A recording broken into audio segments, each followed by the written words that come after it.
तो आज डायरेक्ट और इनडायरेक्ट में इंट्रोगेटिव सेंटेंसेस प्रारंभ करते हैं। इंट्रोगेटिव सेंटेंस को किस प्रकार से बनाते हैं, है ना। ज्यादा लंबा कुछ परिचय देने की आवश्यकता है नहीं, सीधे पढ़ाते हैं। पढ़ना प्रारंभ कीजिए। डायरेक्ट इनडायरेक्ट में दो तरह के इंट्रोगेटिव होते हैं। फर्स्ट टाइप में जब क्या वाक्य के पहले आता है, अर्थात जब एक्सक्लेमेटरी वर्ड्स जो होते हैं डू, डज, डिड, है ना, has, have, had, is, have, are, was, were, जितने भी एक्सक्लेमेटरी है, कैन, कुड, जो मॉडल एक्सक्लेमेटरीज हैं, ये जब पहले आते हैं तो ये क्या का अर्थ देते हैं, क्या देते हैं, क्या का। जब क्या आता है तो इन्वर्टेड कामा के स्थान पर क्या करते हैं, इफ या वेदर का प्रयोग कर देते हैं। ये जानते हो, सब लोगों को पढ़ाया जा चुका है। इसको रिवीजन करते हैं फास्ट, सब लोग समझिए कि क्या करना है। और सेड टू को क्या करते हैं, आस्क्ड या इंक्वायर्ड ऑफ में बदल देते हैं। किसमें, आस्क्ड या इंक्वायर्ड ऑफ, या फिर आस्क्ड या फिर इंक्वायर्ड ऑफ भी आप देख सकते हो। ठीक, इंक्वायर्ड ऑफ में बदल देते हैं। सेकंड टाइप इंट्रोगेटिव क्या होता है, सेकंड टाइप इंट्रोगेटिव होता है हिंदी में समझने के लिए, जब क्या, क्यों, कब, कहां वाक्य के बीच में आता है। और WH वर्ड्स जितने हैं वो जब वाक्य के पहले, जब उससे वाक्य की शुरुआत होती है, तब उसको हम सेकंड टाइप इंट्रोगेटिव के अंतर्गत देखते हैं। जैसे what, why, when, which, where, है ना।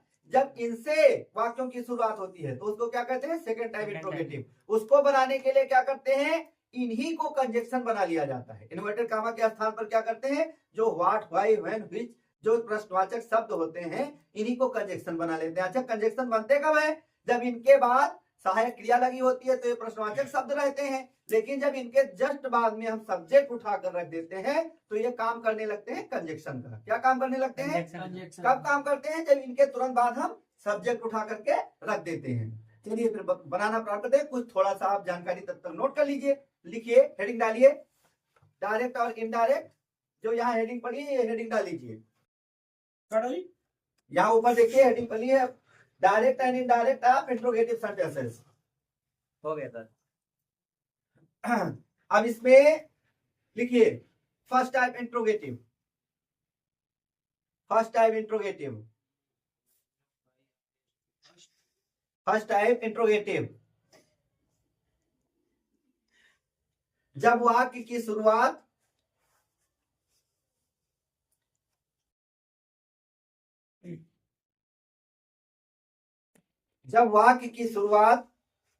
सहायक क्रिया से हो। जैसे किस वाक्य की शुरुआत, रिपोर्टेड स्पीच में जो लिखे रहते हैं, कहां लिखे रहते हैं, रिपोर्टेड स्पीच में। रिपोर्टिंग वर्ब के बारे में मतलब नहीं रखना है आपको। रिपोर्टेड स्पीच में जो वाक्य लिखे हैं, जब उनकी शुरुआत मॉडल एक्सक्लेमेटरी वर्ब से हो या एक्सक्लेमेटरी वर्ब से हो, है ना, तब आप समझ लीजिए कि ये फर्स्ट टाइप इंट्रोगेटिव है जो क्या का अर्थ देता है। ठीक, और वहां पर क्या करोगे, इन्वर्टेड कामा के स्थान पर इफ या वेदर का प्रयोग करेंगे। क्या करेंगे, इफ या वेदर। और सेड टू के स्थान पर क्या करोगे, आस्क्ड या फिर इंक्वायर्ड। ठीक, बनाना प्रारंभ करते हैं, देखते हैं डायरेक्ट। चलिए फर्स्ट टाइप इंट्रोगेटिव में आते हैं।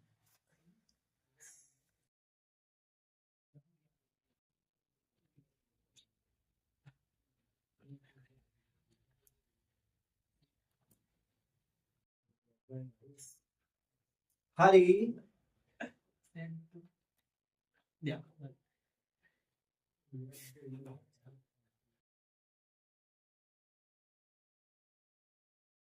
said to me, can you spare some money for me?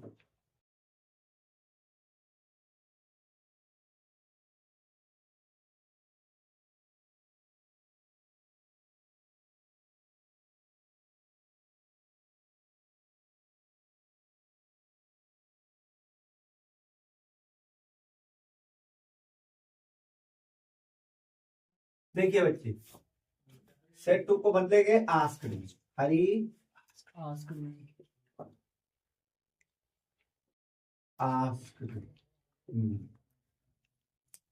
If क्यों, क्योंकि यहाँ मॉडल एक्सक्लेमेटरी वर्ब्स है। क्या है, मॉडल एक्सक्लेमेटरी वर्ब्स क्या होते हैं, कैन, कुड, मे, माइट, है ना, विल, शैल, समझ गए? ये सब क्या है? Model model. बोलते हैं इनको। और इसके अलावा एक्सलरी क्या है? जैसे इज, एम, आर, वाज, वर, है ना, has, have, had, do, does, did. चलिए इनसे जब वाक्य की शुरुआत हो। इफ, अब यू का परिवर्तन मी के अनुसार करोगे। किसके अनुसार? प्रोनाउन परिवर्तन के नियम में मैंने लिखवाया है कि जब रिपोर्टेड स्पीच का सब्जेक्ट सेकंड पर्सन अर्थात यू हो तो उसको रिपोर्टिंग वर्ब के ऑब्जेक्ट के अनुसार परिवर्तित करते हैं। किसके अनुसार? रिपोर्टिंग वर्ब के ऑब्जेक्ट के अनुसार परिवर्तित। रिपोर्टिंग वर्ब का ऑब्जेक्ट क्या है? मी। तो ये ऑब्जेक्ट के स्थान पर है मी, लेकिन हमें यहाँ सब्जेक्ट के स्थान पर लिखना है। जब ये सब्जेक्टिव केस में जाएगा तो बन जाएगा आई। क्या बन जाएगा? आई। कैन को लिखेंगे could, spare some money for.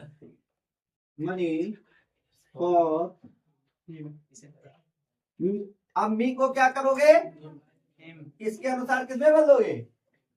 Him. बन गया। चलो दूसरा देखते हैं।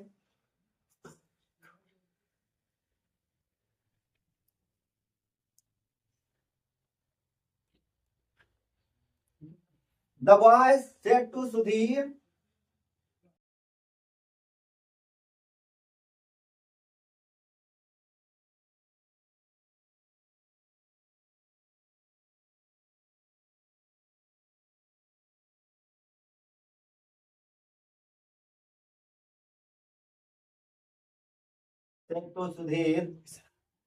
why will you not play with us today?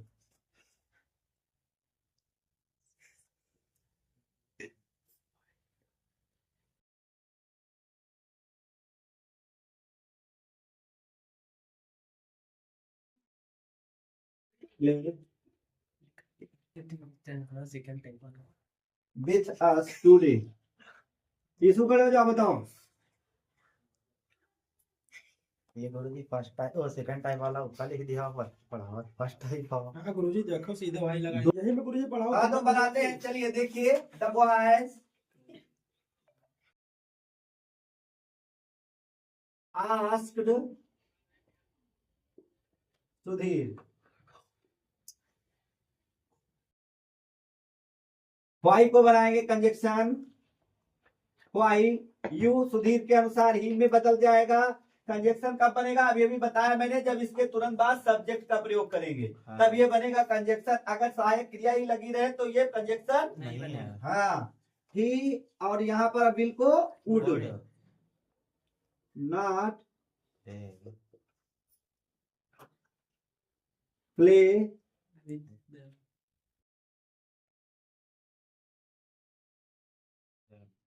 Them today को दैट ओके। अब ये बन गया।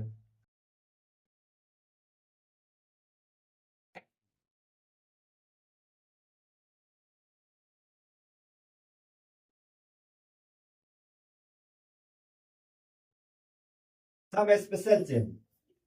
चलो हेडिंग डाल लो। अब हेडिंग लगी गुरुजी सब स्पेशल चेंज। सब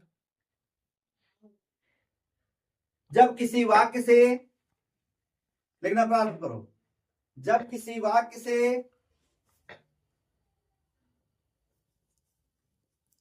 पसंद या विकल्प का भाव, जब किसी वाक्य से पसंद या विकल्प का भाव स्पष्ट हो,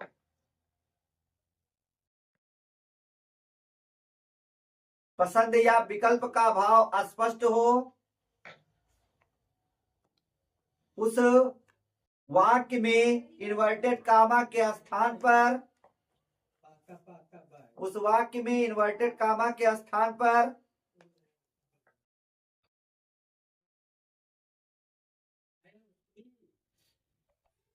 इन्वर्टेड कामा के स्थान पर इफ की अपेक्षा वेदर का प्रयोग ज्यादा अच्छा होता है। इफ की अपेक्षा वेदर का प्रयोग ज्यादा अच्छा होता है। जब किसी वाक्य से विकल्प या पसंद का भाव स्पष्ट हो, उस वाक्य में इन्वर्टेड कामा के स्थान पर इफ की अपेक्षा वेदर का प्रयोग ज्यादा अच्छा होता है, याद रखना। चलिए उदाहरण से समझते हैं इस बात को भाई।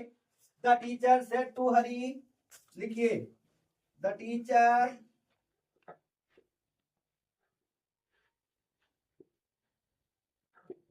Said to Hari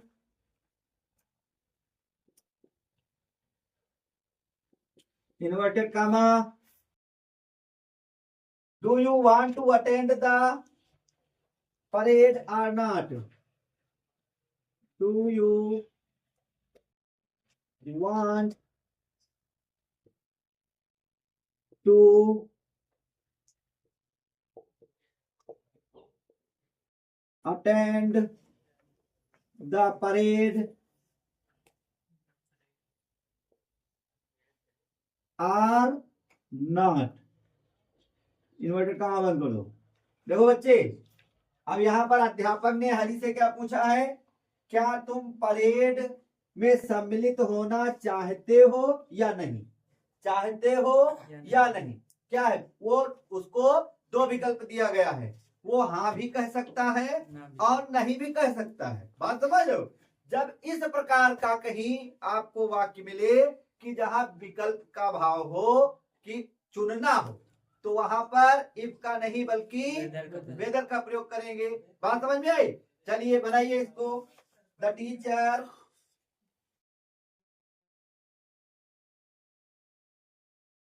asked Hari whether, क्या लगाओगे? वेदर। हाँ, अब भूलना मत।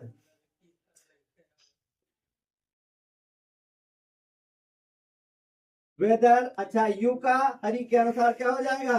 ही। अब देखो यहाँ क्या है, प्रेजेंट इंडेफिनिट में वाक्य है, तो इसको हम बदलेंगे पास्ट इंडेफिनिट में। टू को लगाने की जरूरत नहीं, वर्ब को सेकंड फॉर्म में डाल दें। वेदर ही वांटेड क्या हो जाएगा? To attend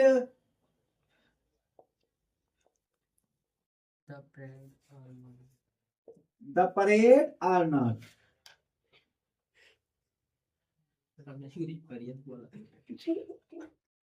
parade or not, समझ में आया? Yes sir. चलो नेक्स्ट लिखो।